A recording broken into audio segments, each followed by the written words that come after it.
पाकिस्तान के प्रधानमंत्री शहबाज शरीफ ने संयुक्त राष्ट्र महासभा में एक बार फिर भारत के खिलाफ जमकर जहर उगला है और भारत की ओर से शहबाज शरीफ को करारा जवाब दिया गया है। शहबाज शरीफ को जवाब देते हुए भारत ने क्या कहा है, आपको इस रिपोर्ट में बताते हैं। शहबाज शरीफ के भाषण पर भारतीय राजनयिक पटेल गहलोत जमकर बरसी। वहीं यूएन सभा ने सुबह सुबह पाकिस्तान के प्रधानमंत्री की बेतुकी नौटंकी भी देखी, जिन्होंने एक बार फिर आतंकवाद का महिमा मंडन किया, जो उनकी विदेश नीति का केंद्र बिंदु है। हालांकि किसी भी स्तर का नाटक और झूठ तथ्यों को नहीं छिपा सकता। ये वही पाकिस्तान है जिसने 25 अप्रैल 2025 को संयुक्त राष्ट्र सुरक्षा परिषद में भारतीय केंद्र शासित प्रदेश जम्मू और कश्मीर के पहलगाम में पर्यटकों के बर्बर नरसंहार की जिम्मेदारी से एक पाकिस्तान प्रायोजित आतंकवादी संगठन रेजिस्टेंस फ्रंट को बचाया था। भारतीय राजनयिक ने कहा कि आतंकवाद को फैलाने और निर्यात करने की परंपरा में लंबे समय से डूबे एक देश को सबसे हास्यास्पद व्याख्यान गढ़ने में कोई शर्म भी नहीं आती।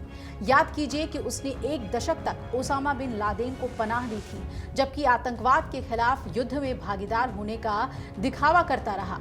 उसके मंत्रियों ने हाल ही में ये स्वीकार किया है कि वो दशकों से आतंकवादी शिविर चला रहे हैं। इसमें कोई आश्चर्य की बात नहीं होनी चाहिए कि एक बार फिर ये दोगलापन देखने को मिला है, लेकिन इस बार प्रधानमंत्री के स्तर पर ये जारी है। शहबाज शरीफ के भाषण पर जवाब देते हुए भारत के स्थायी मिशन में प्रथम सचिव पटेल गहलोत ने कहा कि एक तस्वीर हजार शब्द कह देती है और हमने ऑपरेशन सिंदूर के दौरान भारतीय सेना द्वारा बहावलपुर और मुरीद के आतंकी परिसरों में मारे गए आतंकवादियों की कई तस्वीरें देखी।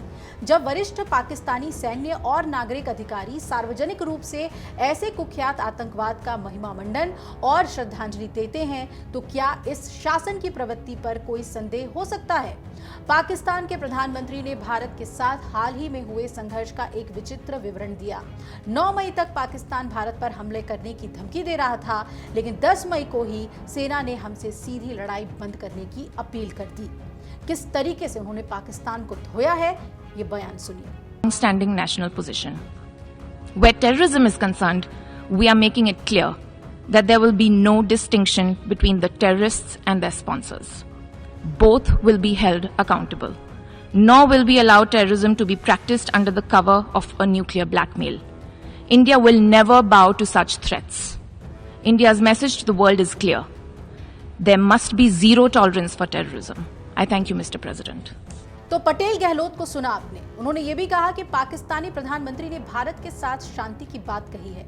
अगर वो सचमुच सच्चे हैं तो रास्ता साफ है। पाकिस्तान को तुरंत सभी आतंकवादी शिविर बंद करने चाहिए और भारत में वांछित आतंकवादियों को हमें सौंप देना चाहिए। ये भी विडंबना ही है कि जो देश नफरत, कट्टरता और असहिष्णुता में विश्वास रखता है, वो इस सभा को आस्था के मामलों पर उपदेश दे रहा है। पाकिस्तान का राजनीतिक और सार्वजनिक विमर्श उसके असली चरित्र को दर्शाता है। पटेल गहलोत ने कहा कि भारत और पाकिस्तान लंबे समय से इस बात पर सहमत है कि उनके बीच किसी भी लंबित मुद्दे का समाधान द्विपक्षीय रूप से किया जाएगा। इस संबंध में किसी तीसरे पक्ष के लिए कोई जगह नहीं है।